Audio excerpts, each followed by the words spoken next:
जेके Yadav films present. देख भैया, छठ के त्योहार एगो ऐसा त्योहार होला कि हर घर में होला, लेकिन एगो ऐसा भी घर होला कि जहाँ छठी मैया तब पूजा ली लेकिन वो घर में खुशियाँ न होला।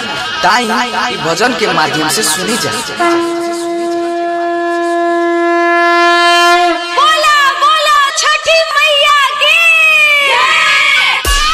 JK Yadav Films.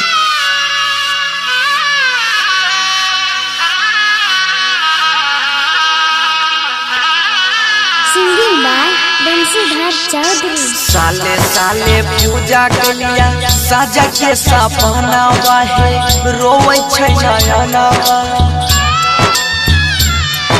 साले साले पूजा के लिया साजा के सपना है, रोवे छै नयना।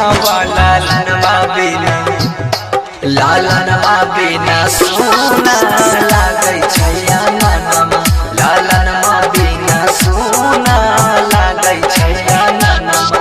हे मोरी मैया, हे छठी मैया, हमारा न चाहिए न धनमा। हे छठी मैया, हमारा न चाहिए न धनमा।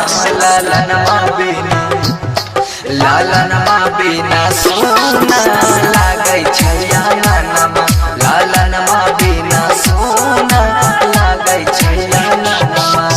DJ Vikas, DJ Vikas.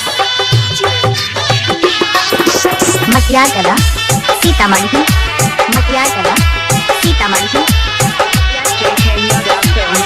Singing by Banshidhar Chaudhary. बेटिया बछनिया फेरी दाना गरिया, भेलै कबहन कसूर हे। मन सब पुराई द हमर हे छठी मैया, सुपवा चढ़ई बाजरू त कहिया मैया पुरतै मोरा याद मनमा। त कहिया हे मैया पुरतै मोरा याद मनमा।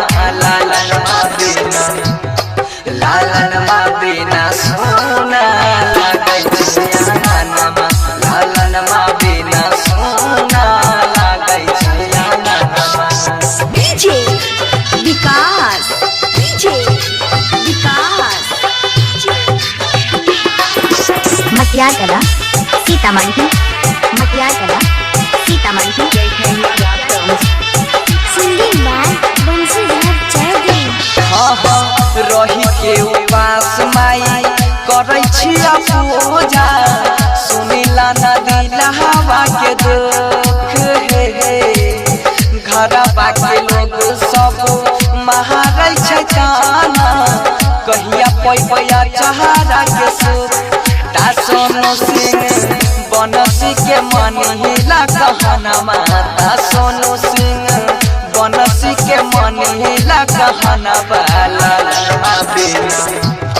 लालनवा बिना सोना लागै छै अननमा, लालनवा बिना सोना लागै छै अननमा।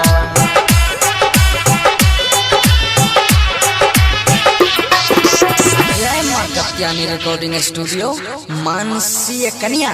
JK Yadav Films.